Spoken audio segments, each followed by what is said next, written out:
Hello everyone. आज है 31 जनवरी और आज इस वीडियो में हम बात करने जा रहे हैं फ्यूचर ग्रुप की कंपनियों के बारे में और हाल फिलहाल में आखिर फ्यूचर ग्रुप की इन कंपनियों में चल क्या रहा है।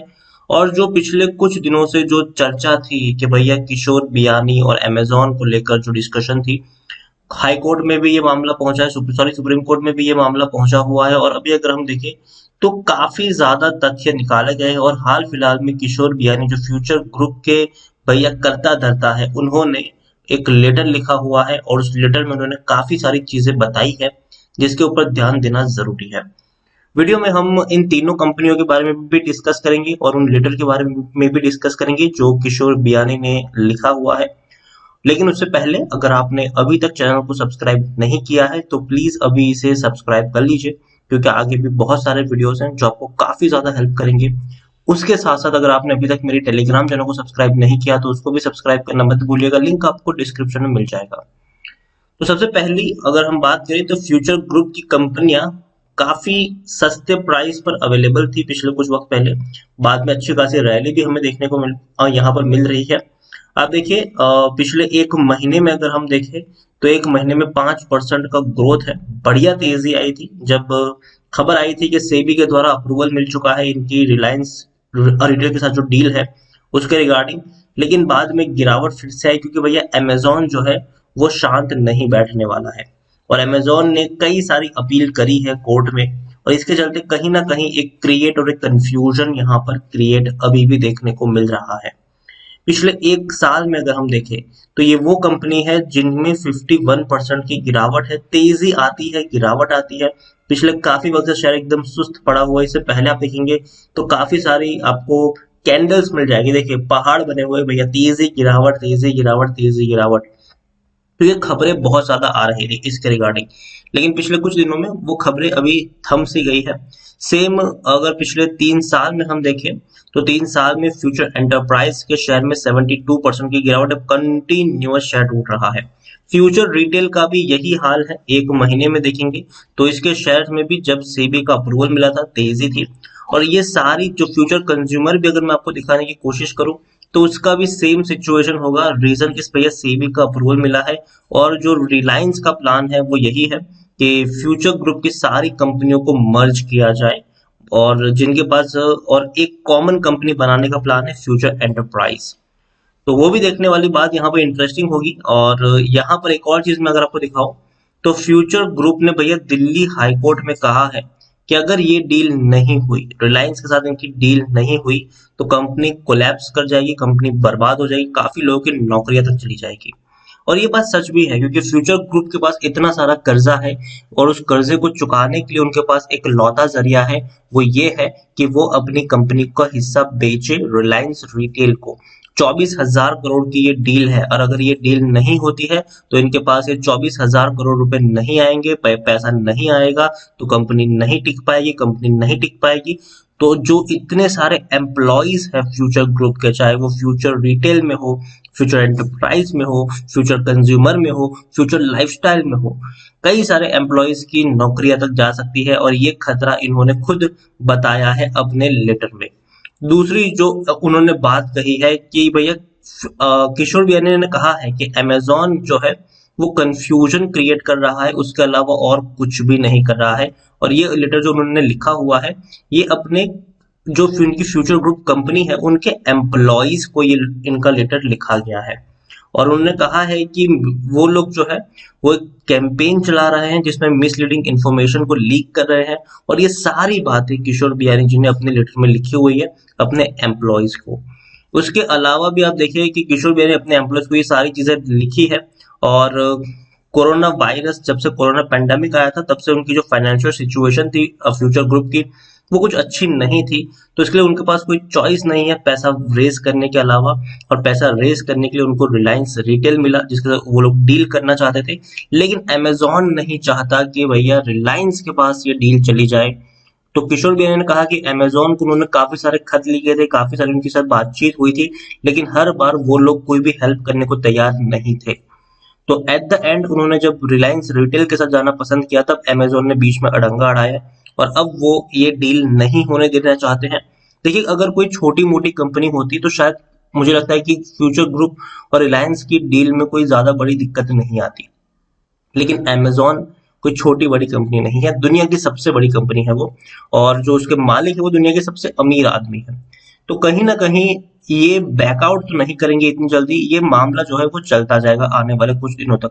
भले ही सेबी का अप्रूवल मिला हो या ना मिला हो, मामला कोर्ट तक खींचता चला जाएगा, लंबा चलेगा ये यहाँ पर, जिससे कहीं न कहीं अगर हम देखें तो रिलायंस इंडस्ट्री का भी नुकसान हो रहा है।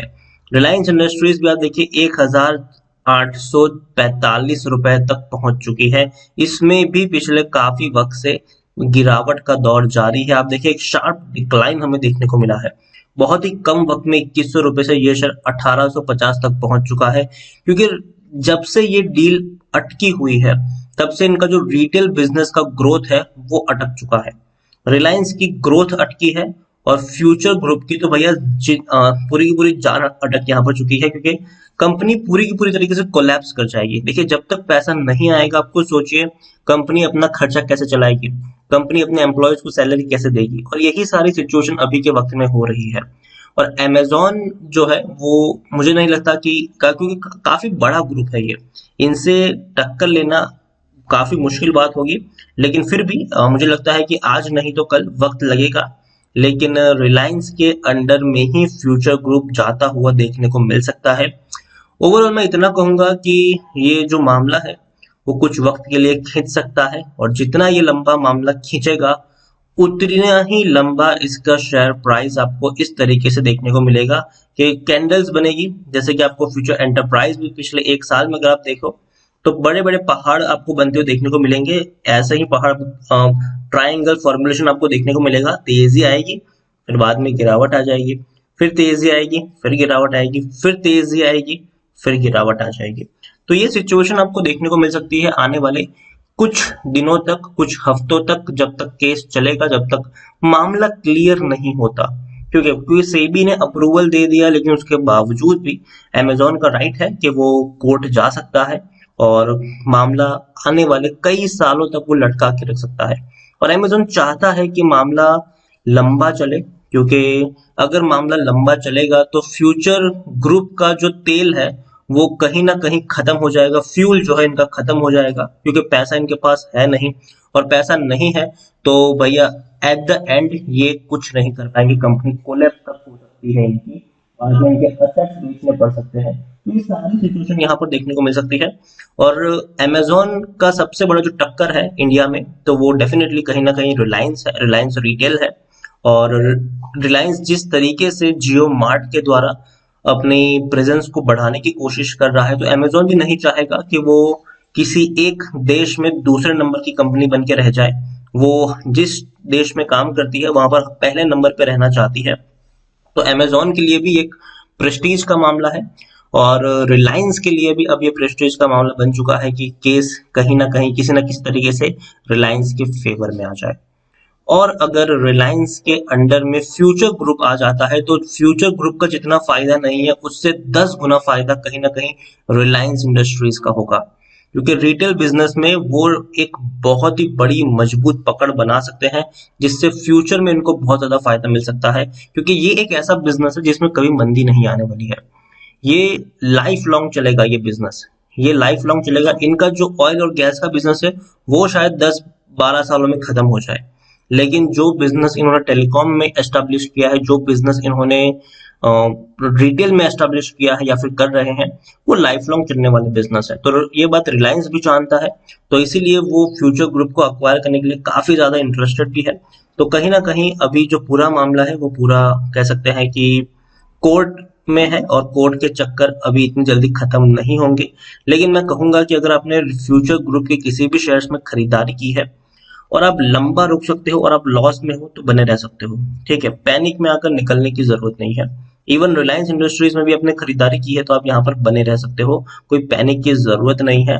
आज नहीं तो कल वर्डिक आ जाएगा, फाइनल वर्डिक, और कहीं ना कहीं मुझे लगता है कि जो अपर हैंड यहाँ पर है वो रिलायंस का ही देखने को मिलेगा। लेकिन अमेजोन किसी ना किसी तरीके से चाहता है कि जो केस है उसको लंबा खींचा जाए, क्योंकि जितना लंबा केस खींचेगा उतनी ही ज्यादा प्रॉब्लम फ्यूचर ग्रुप को सबसे ज्यादा होगी, क्योंकि पैसा इनका खत्म हो जाएगा। पैसा है नहीं, पैसा चुकाना पड़ेगा। तो फ्यूचर ग्रुप के लिए दिक्कत ज्यादा है, रिलायंस के लिए दिक्कत कम है, लेकिन रिलायंस की ग्रोथ अटकी है तो दिक्कत उनकी भी ज्यादा यहाँ पर थोड़ी उतनी भी कम नहीं है यहाँ पर। तो ओवरऑल मेरी यही सलाह होगी कि अगर आप लॉस में हो फ्यूचर ग्रुप में, अगर आपने खरीदारी की है किसी भी शेयर्स में, आप लॉस में हो तो आप रुक सकते हो कुछ वक्त के लिए। और मुझे लगता है कि बहुत जल्दी इसका वर्डिक्ट आना चाहिए, और जैसे इसका पैटर्न है वो ऐसे ही देखने को मिलेगा आपको कुछ वक्त तक। तो थोड़ा सा पेशेंस भी रखना पड़ेगा आपको, यहाँ पर आपका पेशेंस टेस्ट होगा। तो बने रहिए यहाँ पर, जल्दबाजी मत करिए।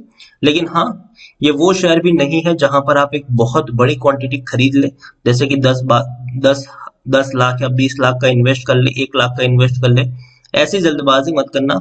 मिनिमम क्वांटिटी ही आप यहाँ पर खरीदिए, ज्यादा बड़ी क्वांटिटी खरीदने की भी जरूरत नहीं है। तो वीडियो को यहीं पे एंड करूंगा। पसंद आया हो तो प्लीज लाइक कर, शेयर कर। चैनल पर अगर आप पहली बार आए हैं तो प्लीज सब्सक्राइब करें। और फ्यूचर ग्रुप की ये जो डील चल रही है और जिस तरीके से अमेजोन ने पूरा कंफ्यूजन क्रिएट किया, या फिर इसमें कौन सही है, फ्यूचर ग्रुप सही है, अमेजोन सही है, या फिर रिलायंस सही है, उसके बारे में भी आप मुझे कमेंट में लिखकर बता सकते हैं। Thank you.